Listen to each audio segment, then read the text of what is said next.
Welcome மக்களே, இது உங்கள் ஆர்ட் அசிஸ்டண்ட். இப்போ நீங்கள் சோசியல் மீடியா ஓப்பன் பண்ணாலே நீங்கள் அதிகமாக பார்க்குறதோ இல்லை கேட்குற விஷயமும் வந்து மை வீக் ஆட்ஸ்ன்னு தான். இதை பற்றி என்னோடய குருக்களான மிஸ்டர் ஜிகவும் ஏ2டியும் ஆல்ரெடி சொல்லியிருக்காங்க.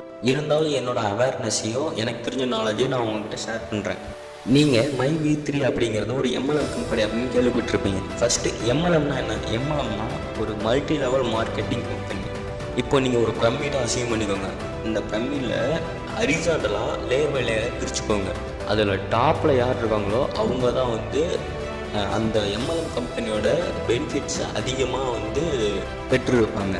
அந்த பிரமிடோட லேயருக்கு தகுந்த மாதிரி அவங்களோட ரெவன்யூ இருக்கும். இதில் யார் பாட்டமில் இருக்காங்களோ அவங்க தான் ரொம்ப இன்செக்யூராக இருப்பாங்க அந்த செயின்லேயே. இன்னும் சிம்பிளாக சொல்லப்போனால் இது வந்து ஒரு வாட்ஸ்அப் ஃபார்வர்டிங் மெசேஜ் மாதிரி. நீங்கள் ஒரு மெசேஜை 4 பேர்த்துக்கு ஃபார்வர்ட் பண்ணுறீங்க அப்படின்னு அசியூம் பண்ணிட்டா அந்த 4 பேர் வந்து அவங்களுக்கு தெரிஞ்ச ஒரு 4 பேர்த்துக்கு ஃபார்வர்ட் பண்ணுவாங்க. அவங்களுக்கு தெரிஞ்ச ஒரு 4 பேர்த்துக்கு ஃபார்வர்ட் பண்ணுவாங்க. இப்படியே இதை 4, 16, 64 கண்டினியூஸாக போய்கிட்டே இருக்கும். இப்படி தான் ஆடு தானாக வந்து தலையை கொடுக்குற மாதிரி நீங்களும் இதோட ஃப்யூச்சரோட விளைவு தெரியாமல் அந்த கம்பெனியில் ஜாயின் பண்ணுங்க. சாரி, அது கம்பெனிலே சொல்ல முடியாது, அது ஒரு ஸ்கேமான ஒரு வெப்சைட்டு தான் வச்சுருப்பாங்க. அதிகபட்சமாக ஒரு ஸ்கேமான வெப்சைட்டே ஒரு இடத்த லொக்கேஷன் போட்டிருப்பாங்க.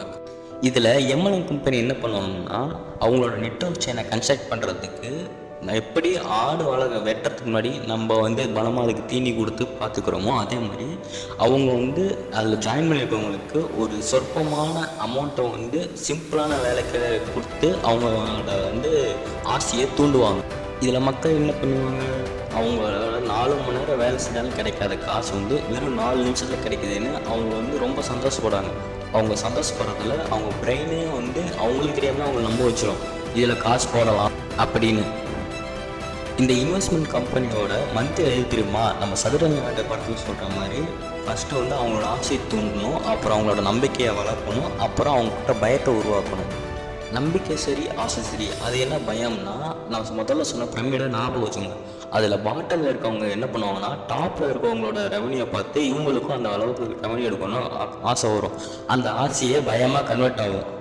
அந்த ஆசையினாலேயே பயத்தினாலே அவங்க என்ன பண்ணுவாங்கன்னா அவங்களோட சர்க்கிளுக்கு நெருக்கமானவங்களுக்கு இந்த அப்ளிகேஷனையோ இந்த வெப்சைட்டையோ ஷேர் பண்ணி இதில் ஜாயின் பண்ண சொல்லுவாங்க. அப்புறம் நீங்கள் ஜாயின் பண்ண விட்டவங்க பாட்டமில் இருப்பாங்க. ஸோ அவங்களுக்கும் இது மறுபடியும் ரிப்பீட் ஆகும். ஆசை, நம்பிக்கை, பயத்தினால இது அவங்க அடுத்தவங்க, அவங்க அதுக்கு அடுத்தவங்கன்னு அப்படியே அந்த செயின் வந்து வளர்ந்துக்கிட்டே போகும்.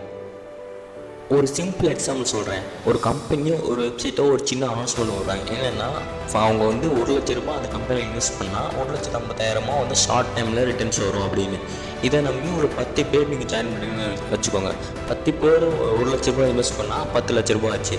அவங்க 10 லட்ச ரூபாய்க்கு ஒரு ஆளுக்கு 50 எக்ஸ்ட்ரா கொடுத்தா 10 லட்ச ரூபாய்க்கு 15 லட்ச ரூபா மொத்தமாக வந்து கொடுக்கணும். 5 லட்ச ரூபா எக்ஸ்ட்ரா கொடுக்கறதுக்கு அவர் இது கம்பெனி வச்சுருக்கணும், அவர் கை காசு போட்டு கொடுக்குறது கம்பெனி வச்சுருக்கணும். அவர் இன்னும் அவங்க மாமனா மச்சானா அவர் வீட்டில் இருக்க காசெல்லாம் எடுத்தவங்க அவங்ககிட்ட கொடுக்குறதுக்கு.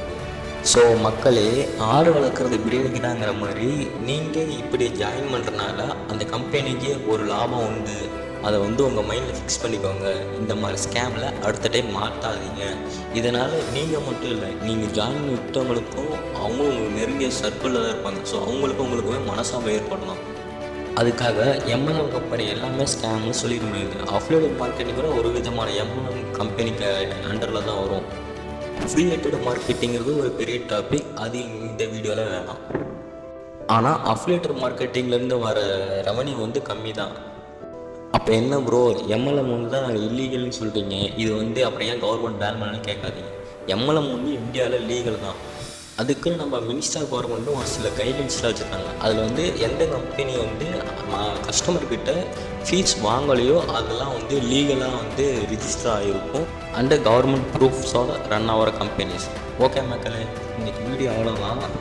நீங்கள் இனிமேலாவது யாராச்சும் உங்கள் ஆசையை தூண்டுற மாதிரி பேசினாலோ ஒரு நிமிஷம் கண்ணை மூடி யோசிங்க. இதனால் அவங்களுக்கு என்ன ஆதாயம் இருக்குது அப்படின்னு. இப்படி யோசித்தாவே பாதி ஸ்கேம்ஸ்லேருந்து நீங்கள் தப்பிக்கலாம்.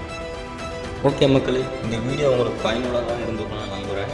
இந்த வீடியோ உங்களுக்கு பிடிச்சிருந்தா லைக் பண்ணுங்கள், கமெண்ட் பண்ணுங்கள், சப்ஸ்கிரைப் பண்ணுங்கள். இந்த மாதிரி ஏதாவது வீடியோ உங்களுக்கு என்ன இல்லை ஏதாவது ஒரு அப்ளிகேஷன் பற்றி தெரியும்னா கீழே கமெண்ட் செக்ஷனில் கமெண்ட் பண்ணுங்கள். தேங்க்ஸ் ஃபார் வாட்சிங். டாடா.